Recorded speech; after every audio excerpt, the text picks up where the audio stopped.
Have you ever paused for a moment and truly asked yourself, who am I? This question has echoed through the ages, and it's one we all seek to answer. But what if the answer is not in what we do or how we appear, but in something much deeper?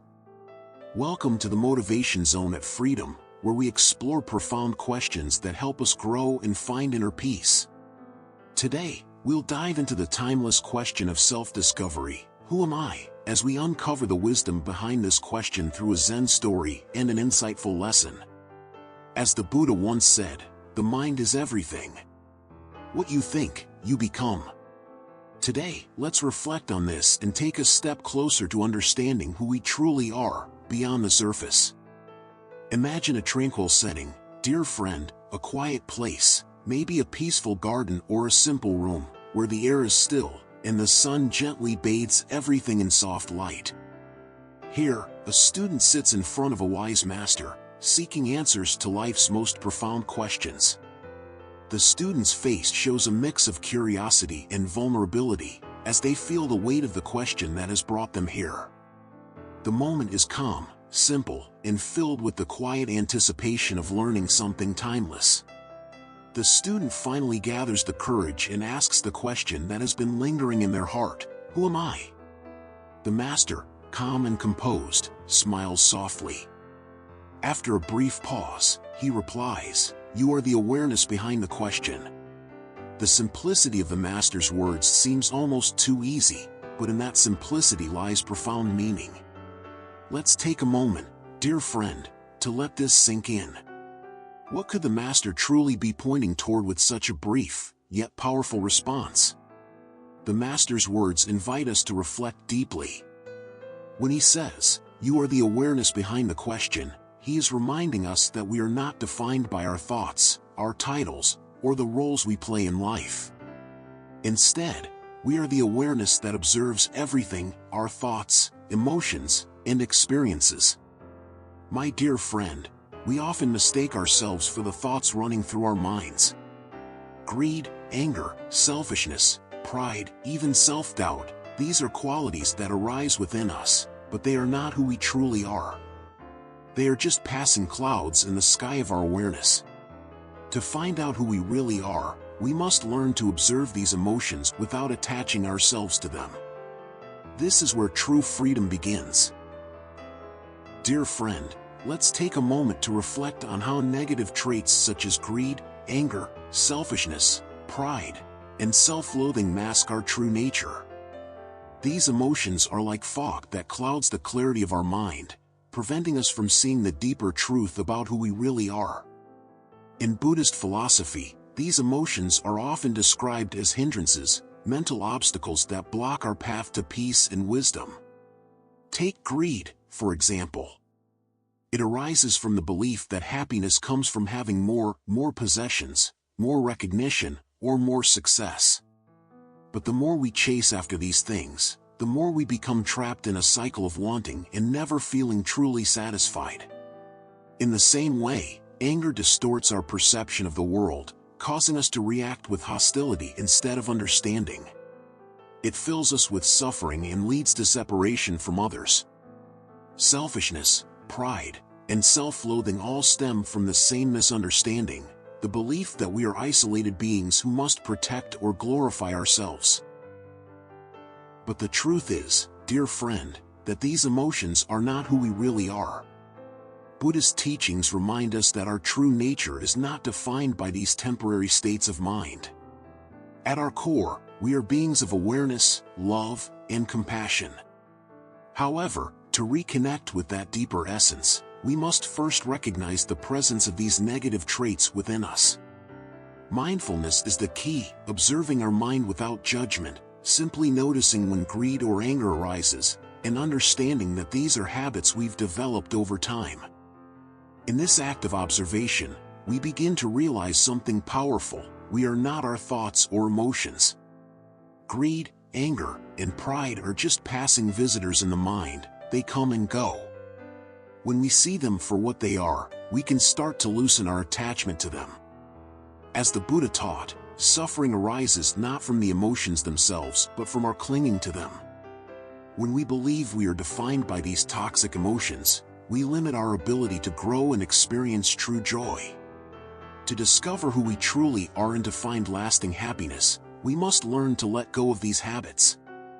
This process isn't about suppressing or denying our emotions, but about seeing them clearly and choosing not to hold on to them. We must release our attachment to these toxic emotions and habits that limit our growth and understanding. This is a core teaching of Buddhism, non-attachment. When we stop clinging to our anger, our greed, or our pride, we make room for compassion, kindness, and wisdom to enter our lives. Once we acknowledge the existence of these feelings and habits, our mind naturally begins to let them go. It's as if a weight is lifted.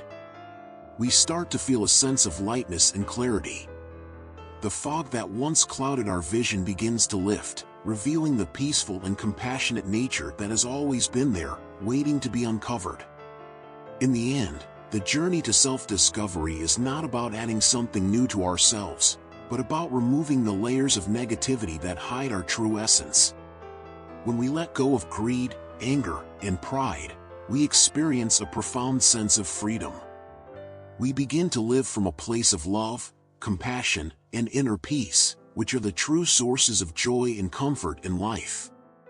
Now, dear friend, let's talk about how we can take this wisdom and apply it to our everyday lives. The teachings we've explored are not just concepts, they are tools that can help us transform our minds and experience true happiness in practical ways. First, we can begin by cultivating compassion and kindness in our daily interactions. Start by being kind to yourself. When you notice feelings of anger, selfishness, or pride arise, don't judge yourself harshly. Instead, remind yourself that these emotions are not permanent, nor do they define who you are. By practicing self-compassion, you build the foundation for showing kindness to others. In each interaction, choose to respond with patience and understanding, even when it's challenging. Every small act of kindness chips away at the layers of negativity within us, allowing our true nature to shine through.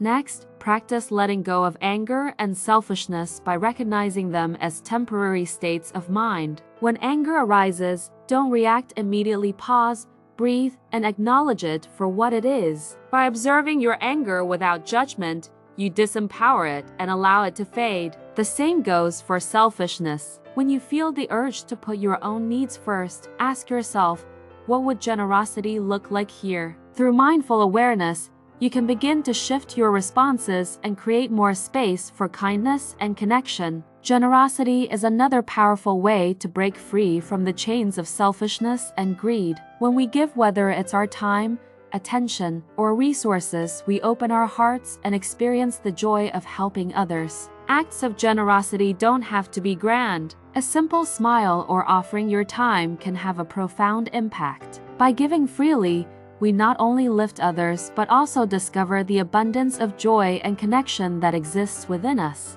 Empathy and self-awareness are equally important in this practice. Reflect on your thoughts and actions each day. Ask yourself, where did I allow pride or anger to take control today? How could I have responded with more understanding? This daily reflection helps us become more aware of our emotional patterns, allowing us to make conscious changes. Over time, the practice of awareness softens the hold that negative habits have on us. Through these practices, compassion, letting go, generosity, and self-awareness, we begin to transform our inner world. As we release our attachment to anger, greed, and pride, we start to feel lighter, more at peace, and more connected to our true selves. By filling our lives with compassion and kindness, we clear away the layers of negativity that cloud our minds. And finally, dear friend, when we let go of these toxic habits, we can find real freedom and joy. In this state of peace, clarity, and kindness, we begin to understand who we truly are beyond the emotions, beyond the habits. This is where you find the answer to the question, who am I? You are the awareness behind all of it. You are the compassion, the kindness, the freedom that arises when we let go of the habits that limit us. And in that realization, you discover your true self. As we come to the end of this journey, dear friend, let's revisit the question we began with: who am I? Through our exploration, we've seen that we are not our anger, pride, greed, or selfishness. These emotions, while powerful, are fleeting. They do not define us. Who we truly are is the awareness that sees beyond these traits, the stillness beneath the storm. We are the compassion that arises when we let go,